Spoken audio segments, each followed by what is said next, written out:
Hope you are keeping quite well. Today I have brought a very important lesson video for you, and that is on modal auxiliary verbs. These are very important things of English grammar because if you don't know the uses of auxiliary verbs or helping verbs properly or correctly, there will be several mistakes in writing and speaking English. So it is very important thing to know the rules of auxiliary verbs and to use it properly in your writing and in your speaking also.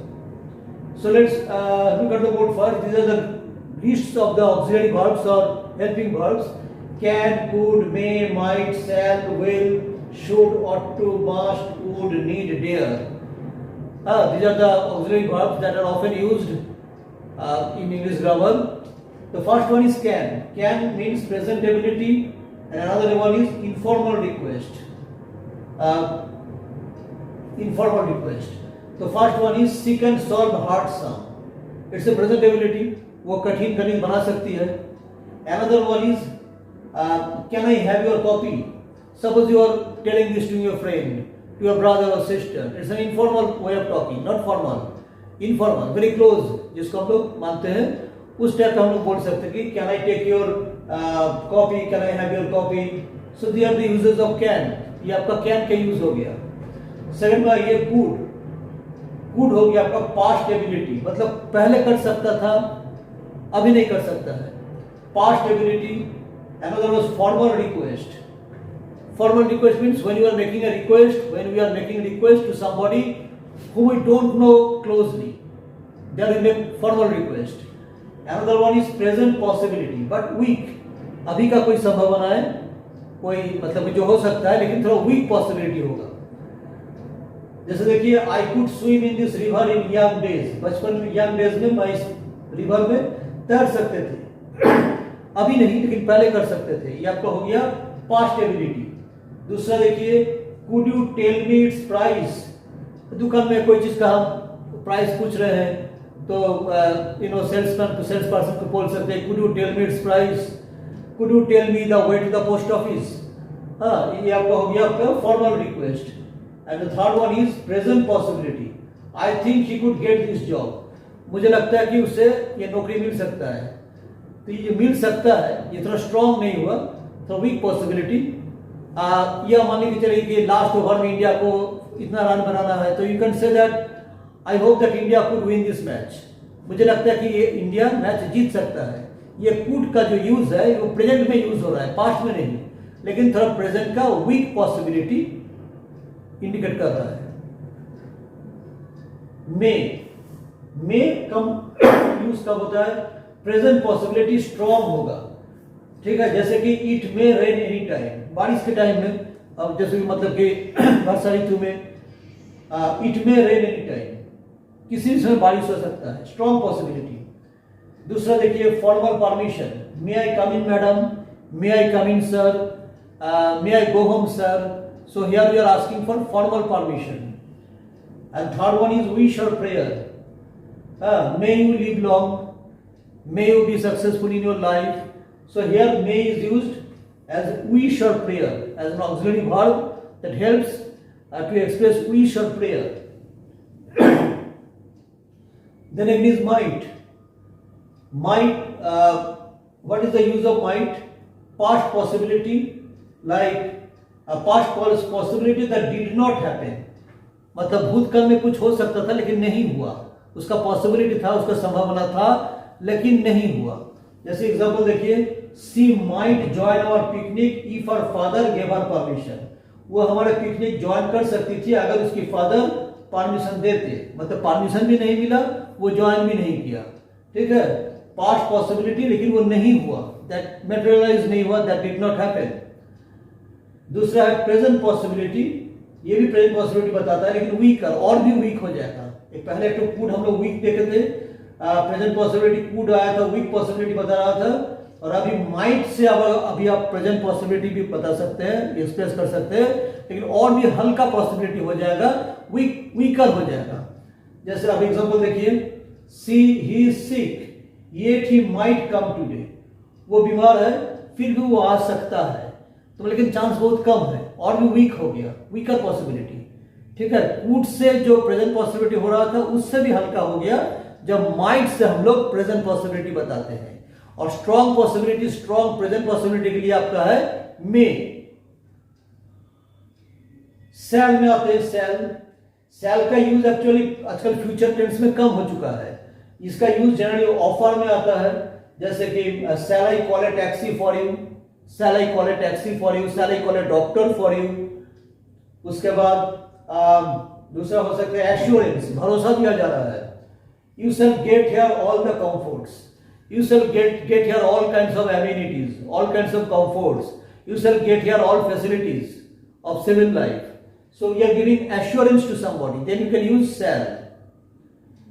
will, will का use जैसे promise होगा, कुछ वादा किया जा रहा है।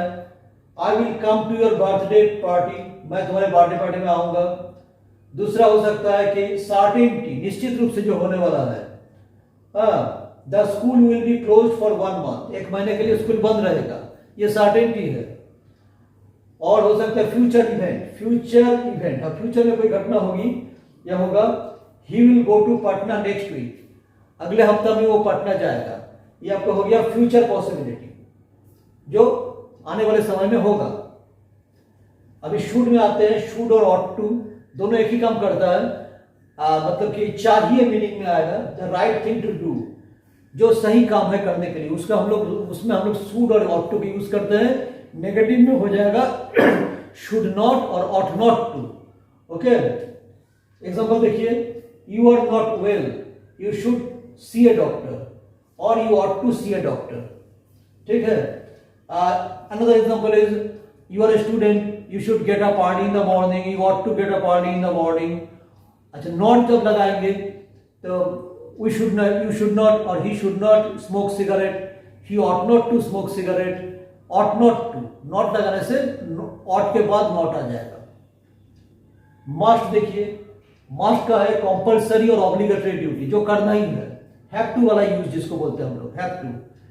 The necessary thing to do, must हो गया नेसेसरी थिंग टू डू, जरूरी काम जो करना होगा। ये सर्टेन पॉसिबिलिटी में भी आता है। और तीसरा क्या है, स्ट्रॉन्ग प्रोहिबिशन, जो कठोर रूप से मना किया जाता है। अब पहला वाला देखते हैं, we must obey the law, we must obey the law, मतलब ये आपको हो गया नेसेसरी थिंग टू डू। ठीक है, दूसरा देखिए, you have worked hard, you must be tired, तुम कड़ी मेहनत किए हो, तुम जरूर थक गए हो, तुम जरूर थके हुए हो। तो ये आपका हो गया यू मस्ट बी टायर्ड, जो है इसका मतलब हो गया certain. So as you have understood that thing, you have worked hard, you must be tired. हाँ, मतलब तुमने कड़ी मेहनत की हो, तुम जरूर थके हुए होंगे। और तीसरा देखिए, स्ट्रॉन्ग प्रोहिबिशन, स्ट्रॉन्गली जो चीज को मना किया जाता है। You must not drink wine, तुम्हें अवश्य वाइन नहीं पीना चाहिए। तो आपका स्ट्रॉन्ग, कठोर रूप से मना किया जा रहा है। Students must not break discipline in the class, in the school, strong possibility, strong prohibition. ठीक है, वुड में आते हैं, वुड थोड़ा बढ़िया से सुनिएगा, एक्चुअली पूरा ही बढ़िया से सुनना होगा। वुड का यूज पहला हो गया पोलाइट रिक्वेस्ट, भव्य तरीका से जब रिक्वेस्ट किया जाता है, पोलाइट रिक्वेस्ट। जैसे एक तो देखिए, would you help me, would you kindly close the window, ये आपका हो गया पोलाइट रिक्वेस्ट। दूसरा है रेगुलर पास्ट हैबिट, पहले रेगुलर रूप से कोई काम होता था लेकिन अभी नहीं हो रहा है, जो काम यूज टू से भी हम लोग एक्सप्रेस कर सकते हैं। वुड यूज टू का काम भी करता है। एग्जांपल देखिए, he would come to our home every day, last week, last year भी दे सकते हैं कि पिछले साल, पिछले महीना वो हमारे घर रोज आते थे, वो यूज टू से भी होगा। He use to come to our home every day last week, और वहां पर वुड भी आप लगा सकते हैं। मतलब रेगुलर पास्ट हैबिट में यूज टू और वुड दोनों का इस्तेमाल हो सकता है। तीसरा देखिए, ये क्या है कि future tense in the past, past में फ्यूचर टेंस जब लाते हैं, पास्ट में। एक एग्जांपल देखिए, she promise that she would come, उसने वादा की थी कि वो आएगी। तो प्रॉमिस पास्ट टेंस में है, इसलिए वुड लाना पड़ा हम लोग को। अगर ये प्रोमिसेस होता प्रेजेंट टेंस में होता तो विल करते, जैसे नरेशन में होता है ना, he said I will go, तो he said that he would go, जो हुआ फ्यूचर में ही है, लेकिन पास्ट टेंस में फ्यूचर। पास्ट टेंस में हम लोग फ्यूचर को एक्सप्रेस करने के लिए वुड को लाते हैं। प्रॉमिस पास्ट में है इसलिए वुड को लाना पड़ा। And because promise is the past tense we have to change will into would. It expresses past tense in the past, future tense in the past. और उसके बाद देखिए नीड। नीड का मतलब है नेसेसिटी, जरूरत। You need to carry your identity card. तुम्हें अपना आइडेंटिटी कार्ड लेकर चलना होगा। अगर नीड नॉट करना है तो कैसे होगा? The question is easy, you need not help me, या I have money with me, you need not lend me any money. मतलब तुम्हें देने की जरूरत नहीं है। नीड नॉट, याद रखिएगा नीड टू होता है, लेकिन नीड नॉट जब आ जाएगा उसके बाद टू नहीं लगता है। You need not help me, you need to help me, लेकिन you need not help me, वहां टू नहीं लगता है। और डेयर मतलब हो गया हिम्मत, साहस दिखाना। टू हैव इनफ करेज, ठीक है, to have enough courage. How dare you say this, you dare not disobey your boss. How dare you say this, you dare not oppose this idea. तो यहाँ पर भी डेयर हम लोग use करते हैं। तो ये आपका हो गया मॉडल्स और ऑक्सिलरी वर्ब्स और हेल्पिंग वर्ब्स का rule. You just watch this video several times, and having any kind of doubt you should consult with me. Hope you have liked this video, and very soon I will bring another very important another video on very important topic, English grammar. Till then I wish you a very goodbye. Thank you very much.